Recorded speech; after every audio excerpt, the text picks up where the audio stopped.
Hello दोस्तों, welcome to chemistry demo. Chemistry demo में आपका स्वागत है। प्रीवियस वीडियो में हमने देखा था राउस लॉ के बारे में और राउस लॉ के फॉर्मूले का यूज करके हमने निकाला था पूरे कंटेनर का वेपर प्रेशर कि कोई भी थियोरेटिकल मेथड से मैं किसी भी पूरे कंटेनर का वेपर प्रेशर कैसे निकाल सकता हूं। वो हमको राउस के फॉर्मूले के थ्रू हमने देखा था। अब साइंटिस्ट लोग तुम्हारे जैसे ही हैं, उनका मन भी शांत नहीं बैठता, तो उन्होंने क्या बोला कि लाओ अब हम मैनोमीटर जिससे वेपर प्रेशर मेजर करते हैं, क्या उसका यूज करके पूरे कंटेनर का जो वेपर प्रेशर निकालूंगा वो थियोरेटिकल वेपर प्रेशर यानी कि राउस लॉ के वेपर प्रेशर जितना ही आएगा या अलग अलग आएगा।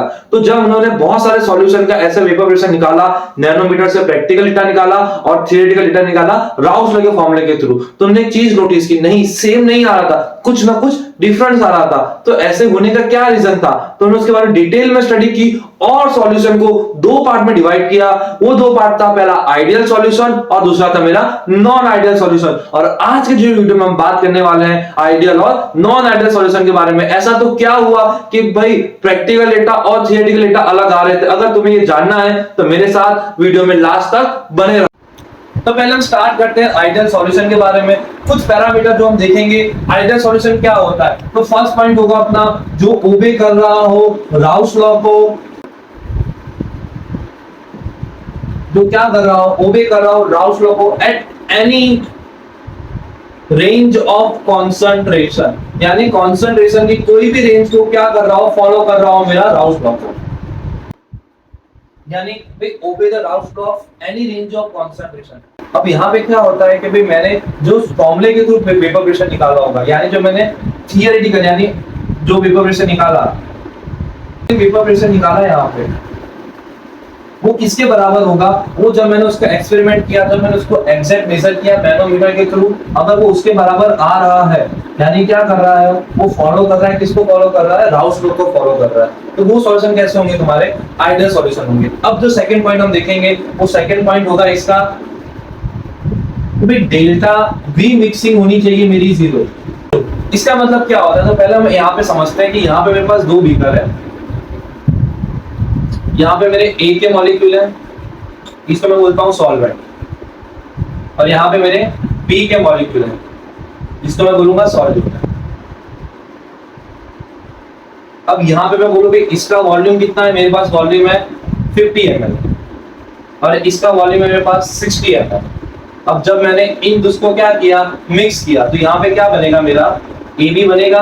A यहाँ पे क्या देंगे, B के मॉलिक्यूल आ जाएंगे,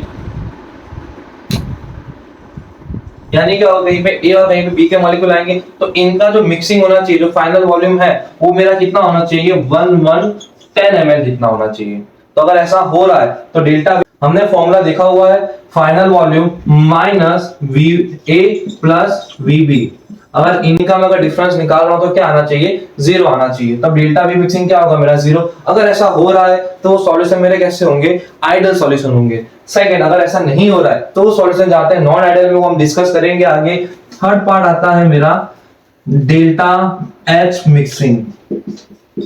अगर डेल्टा एच मिक्सिंग क्या है, 0 है, तब मेरा सॉल्यूशन कैसा होगा, आइडियल सॉल्यूशन। सर ये डेल्टा एच मिक्सिंग क्या होता है, वो तो बताया ही नहीं आपने। तो डेल्टा एच मिक्सिंग क्या होता है, देखो यहाँ पे ध्यान से, अब मैंने यहां से एक मॉलिक्यूल निकाला और उसके साथ दूसरा एक और मॉलिक्यूल निकाला। अब उन मॉलिक्यूल के बीच में क्या होगा, इंटरेक्शन होगा, यानी यहाँ पे A और A के बीच में इंटरेक्शन होगा, प्लस यहाँ पे दूसरा मॉलिक्यूल, दो मॉलिक्यूल मैंने निकाले B के, तो यानी कि यहाँ पे B के बीच में भी इंटरेक्शन होगा, और जो प्रोडक्ट बनती है कैसे बनेगी, मेरी A और B कंबाइन होके बनेंगे। अब अगर इन दोनों को कंबाइन करना है मुझे, तो मुझे क्या करना पड़ता है भाई, A के बॉन्ड को ब्रेक करना पड़ेगा। अच्छा, अगर बॉन्ड ब्रेक करना है तो क्या करना पड़ता है, मुझे एनर्जी देनी पड़ती है। अगर किसी का ब्रेक करना है, हड्डियां ब्रेक करनी हो या बॉन्ड ब्रेक करना हो, मुझे क्या देना पड़ेगा, एनर्जी देनी पड़ती है। यहाँ पे क्या होगा, A का बॉन्ड ब्रेक होगा, अगर A का बॉन्ड ब्रेक करना है मुझे तो क्या करना पड़ेगा, बॉन्ड एनर्जी देनी पड़ेगी। तो यहाँ पे क्या बोलूंगा मैं, बॉन्ड ब्रेकिंग एनर्जी में दे रहा हूं ब्रेक करने के लिए। समझो, मैंने ब्रेक करने के लिए दिया यहाँ पे 50 जूल जितनी एनर्जी थी। सेम BB का भी मुझे बॉन्ड ब्रेक करना पड़ेगा, तभी तो जाके वो AB के साथ मिक्स होगा। तो यहाँ पे मुझे बॉन्ड ब्रेक करने के लिए क्या देना पड़ा, एनर्जी देनी पड़ी, बॉन्ड ब्रेकिंग एनर्जी। अब यहाँ पे क्या होगा, ए और बी क्या होंगे, कंबाइन होंगे। और जब कोई भी मॉलिक्यूल कंबाइन होता है तो हमने थर्मोडायनेमिक में पढ़ा हुआ है कि जब कोई भी मॉलिक्यूल कंबाइन होता है तो क्या करता है, एनर्जी को रिलीज करता है। और जब वो एनर्जी को रिलीज करेगा तब वो क्या होगा, उतना स्ट्रॉन्ग इसका इंटरेक्शन होगा और बॉन्ड उतना ज्यादा स्टेबल रहेगा। हमने पढ़ा हुआ है ये पहले भी। तो यहाँ पे क्या होना चाहिए भाई, बॉन्ड ब्रेकिंग एनर्जी है, यहाँ पे मैंने कितना दिया, इसको ब्रेक करने के लिए मुझे देना पड़ा 16 जूल जितना। और जब ए और बी बॉन्ड मेक करेंगे यानी कि जब कंबाइन होंगे तो क्या करेंगे, एनर्जी रिलीज करेंगे। तो वो भी कितनी एनर्जी रिलीज करने चाहिए, 1110 जूल जितनी एनर्जी रिलीज करनी चाहिए। अगर वो इतनी एनर्जी रिलीज कर रहा है तो तुम अगर देखोगे डेल्टा एच मिक्सिंग मतलब क्या होता है, चेंज इन एंथैल्पी। तो यहाँ पे चेंज इन एंथैल्पी कैसा आएगा, मेरा 0 आएगा। अगर वो इस कंडीशन को फॉलो कर रहा है तो वो तुम्हारा सॉल्यूशन होगा आइडियल सॉल्यूशन। अगर नहीं कर रहा है तो होगा तुम्हारा नॉन आइडियल सॉल्यूशन। फिर जो लास्ट पॉइंट है अपना फोर्थ पॉइंट है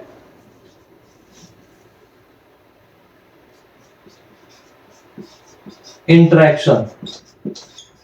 अगर मेरा ए का इंटरेक्शन और बी का इंटरेक्शन किसके जितना है, अगर ए बी जितना हो रहा है तो वो किसको फॉलो कर रहा होगा, वो सॉल्यूशन फॉलो कर रहा होगा आइडियल सॉल्यूशन को। यानी सर क्या कहना चाहते हो, यानी यहाँ पे ए के बीच में जितना इंटरेक्शन है प्लस बी के बीच में जितना इंटरेक्शन है, और जब प्रोडक्ट वेरी फॉर्म होगी ए और बी जब बनेंगे तो उनके बीच में भी उतना ही इंटरेक्शन होना चाहिए। अगर वो इस कंडीशन को फॉलो कर रहा है तो वो तुम्हारा होगा आइडियल सॉल्यूशन। यहाँ पे हम एग्जांपल देखते हैं, तो एग्जांपल में आएगा मेरा हेप्टेन प्लस ऑक्टेन। यानी हम ऐसे एग्जांपल लेंगे कि जिनके बीच में कार्बन के लिए ज्यादा बड़ा डिफरेंस ना हो, या तो अगर कोई मेरा फंक्शनल ग्रुप है तो उन फंक्शनल ग्रुप के बीच में भी ज्यादा डिफरेंस ना हो। जैसे कि यहाँ पे एक एग्जांपल लिया मैंने, एग्जांपल लिया हेप्टेन और ऑक्टेन का। तो अगर तुम देखोगे तो हेप्ट यानी कितने कार्बन, 7 कार्बन, ऑक्ट यानी कितने कार्बन होंगे, 8 कार्बन। तो यहाँ पे कैसा हो रहा है, कार्बन के बीच में ज्यादा डिफरेंस नहीं आ रहा है, सिर्फ एक कार्बन का ही डिफरेंस है। तो ये किस में आएगा, तुम्हारा आइडियल सॉल्यूशन में। अगर मुझे एक और एग्जांपल लिखना होगा तो मैं क्या लिखूंगा, CH3Cl प्लस CH3Br। अब अगर तुम देखोगे तो जस्ट क्लोरीन के बाद क्या आ जाता है, ब्रोमीन आ जाता है, यानी यहाँ पे भी ज्यादा डिफरेंस नहीं आएगा। तो ये किसमें होगा तुम्हारा, ये होगा तुम्हारा आइडियल सॉल्यूशन। बट अगर मैं यहाँ पे एग्जांपल ऐसा लिखूं CH3F और CH3I यानी मिथाइल फ्लोराइड और मिथाइल आयोडाइड, क्या ये तुम्हारा आइडियल सॉल्यूशन हो सकता है? सोचो क्या होगा भाई, फ्लोरीन तो सबसे छोटा एलिमेंट इस ग्रुप का और आयोडीन सबसे बड़ा एलिमेंट इस ग्रुप का, तो भाई साइज में कितना बड़ा डिफरेंस आ चुका है। तो इसके नाते ये जो होगा ना तुम्हारा, ये तुम्हारा आइडियल सॉल्यूशन में काउंट नहीं होगा, ये किस में आएगा, तुम्हारा नॉन आइडियल में आ जाता है।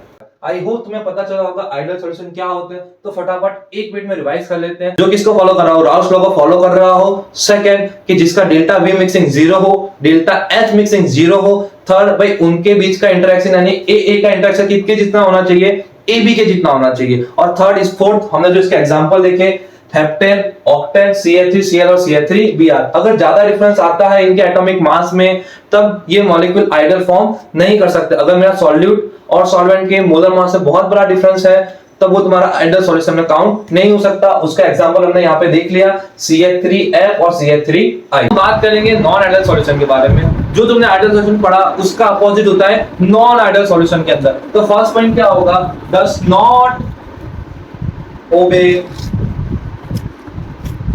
Rouse law. वो क्या होंगे तुम्हारे नॉन आइडियल सॉल्यूशन जो राउस लॉ को फॉलो ना करते हो। सेकंड पॉइंट क्या देखा हमने, यहाँ पे देखा वॉल्यूम मिक्सिंग यानी कि चेंज इन वॉल्यूम क्या आना चाहिए, 0 आना चाहिए। बट नॉन आइडियल सॉल्यूशन के अंदर चेंज इन वॉल्यूम जो होगा मिक्सिंग का वो क्या होगा, 0 नहीं होगा। थर्ड पॉइंट क्या था यहाँ पे अपना एंथैल्पी, कि भाई जो एंथैल्पी का चेंज आना चाहिए वो चेंज इन एंथैल्पी क्या आनी चाहिए, 0 आनी चाहिए। नॉन आइडियल सॉल्यूशन में चेंज इन एंथैल्पी जो है यानी डेल्टा एच मिक्सिंग है वो 0 नहीं आएगा। फोर्थ पॉइंट की बात करें वे इनका इंटरेक्शन, तो ए के बीच में जितना इंटरेक्शन है और बी के बीच में जितना इंटरेक्शन है उतना इंटरेक्शन मेरे ए और बी के बीच में नहीं होता। तो ये जो पॉइंट्स होंगे तुम्हारे होंगे नॉन आइडियल सॉल्यूशन के लिए। अब अगर इनकी एग्जांपल की बात करूं तो इनमें एग्जांपल में क्या आएगा, तो एग्जांपल के अंदर हम लिख सकते हैं, पहला होगा मेरा CH3Cl प्लस एसीटोन। सेकेंड अगर मुझे एग्जांपल लिखना होगा तो मैं यहाँ पे लिखूंगा H2O प्लस अल्कोहल, यानी अल्कोहल में मैं ले लेता हूं यहाँ पे इथेनॉल C2H5OH। सेकेंड अगर मुझे एक और एग्जांपल यहाँ पे लिखना होगा तो HCl प्लस H2O, तो ये सब क्या होंगे, ये सारे एग्जांपल होंगे हमारे नॉन आइडियल सॉल्यूशन के। अब नेक्स्ट वीडियो में हम बात करेंगे नॉन आइडियल सॉल्यूशन जो होता है वो भी दो टाइप के होते हैं, वो होता है पॉजिटिव डेविएशन और एक होता है नेगेटिव डेविएशन। तो शेयर करो तुम्हारे उन दोस्तों के साथ जो नॉन आइडियल हैं, जो कभी पढ़ाई पे ध्यान नहीं देते। अब नेक्स्ट वीडियो में बात करेंगे पॉजिटिव और नेगेटिव डेविएशन के बारे में।